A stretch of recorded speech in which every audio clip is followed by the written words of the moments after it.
Part 1, Fire. The heart is deceitful above all things and desperately wicked. Who can know it? Jeremiah 17:9. Chapter 1. Sunday, October 8, 1871, McVickers Theater, Chicago, 7:30 in the evening. When the fire bells clang, the crowd in the wide theater vestibule pushes past me toward the entrance doors, but a whisper shudders through me, anchoring me in place. Fire follows you, Whimsy Greatheart. A voice bellows from the auditorium and jolts me from my trance. Your attention, please. There's no need for panic.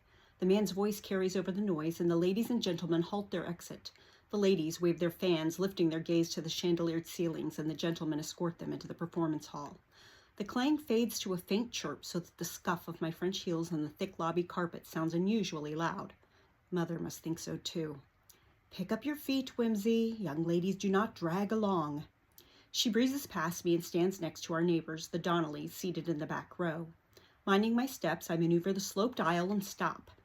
The velvet stage curtain ripples behind the proprietor standing at the center. He holds up hands greased with stage makeup. McVickers Theater appreciates your patronage. I press my palm to my chest, my heartbeat knocking, though the alarm was only part of the reason. Murmurs rise around me, the audience gathered into the auditorium's arched doorways, awaiting an explanation for their disrupted pre-show mingling. Nothing to be concerned about, just one of the cook stoves proving cantankerous. That's the peril of sharing the back of your building with a bakery. He claps his hands and his shoulders bob with his laugh. Please, be at ease. The play will start shortly. He lowers his hands and scurries off stage.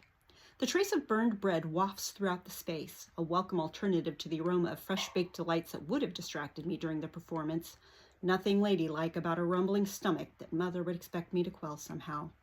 The crowd members disperse to their previous corners of the lobby and resume their interrupted conversations, but I linger in the aisle.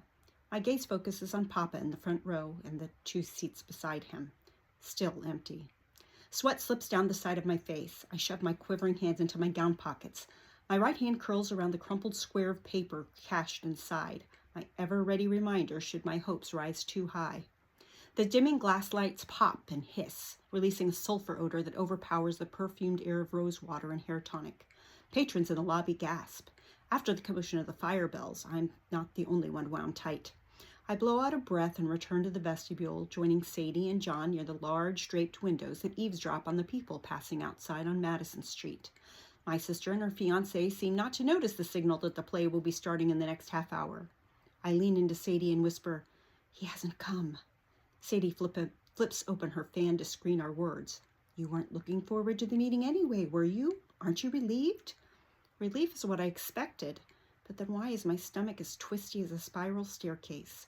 I'm prevented from saying more when Sadie extends her left hand again. The sapphire ring seems to flash happiness. Her blue eyes do too. Elsie Donnelly, our neighbor and schoolmate, pushes her way toward us and yanks Sadie's finger closer, inspecting the gem from all angles. I half expect her to pull out her theater glasses. "I am so happy for you." Elsie's wide lips contort into a smile that almost convinces me. She tilts her head. "When have you planned the wedding?" Sadie slides her hand away, but keeps her smile sweet and tone even. "We haven't set the date yet, but you'll be the first to know." Elsie tips her chin up, seeming satisfied with my sister's answer, then snatches her escort's arm and circles behind us. Her eyes land on me and narrow to slits, a hint that her failure to nab a betrothal first is my fault.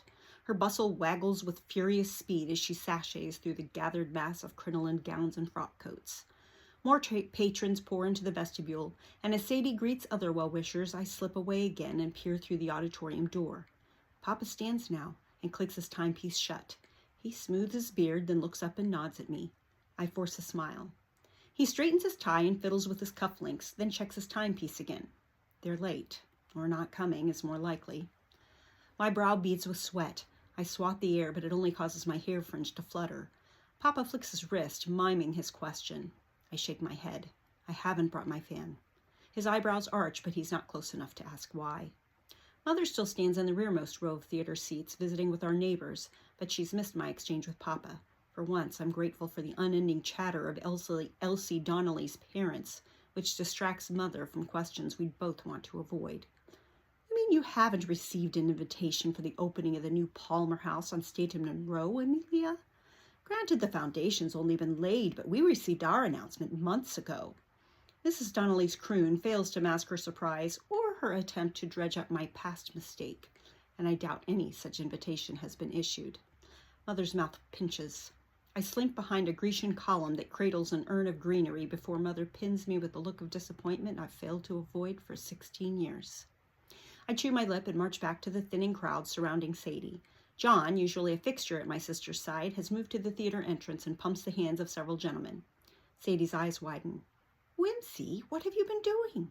She whips out her kerchief and smooths my frizzing hair. Only our maid Tilly can tame my tarnished penny locks. It's the heat. I swipe at the back of my neck. Chicago Octobers are rarely this warm. Not a drop of perspiration glistens on Sadie.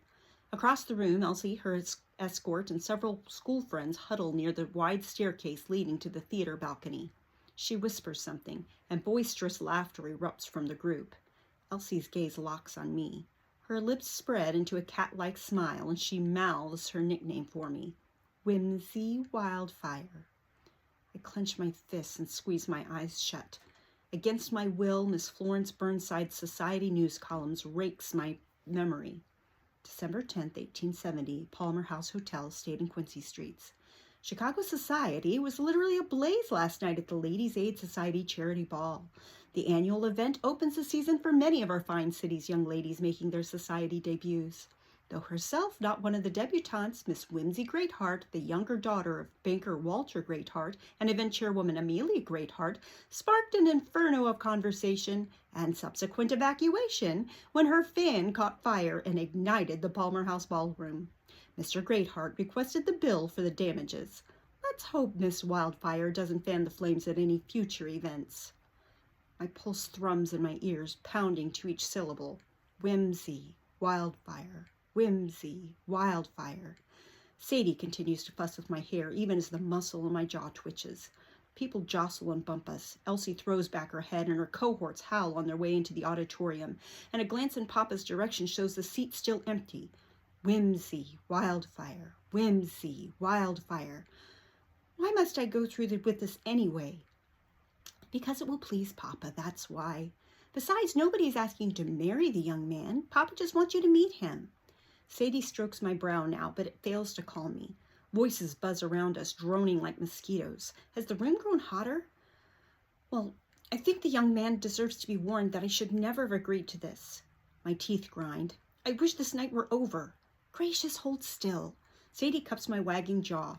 I shoo her hand away and her kerchief drops, not to the floor, but into the hand of a dark-headed young man walking by.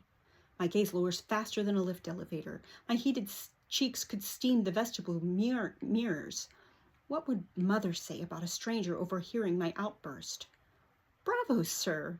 Sadie holds out her hand to collect the item. I reach for my wrist where my fan would usually dangle. Flumadiddle. Nowhere to hide.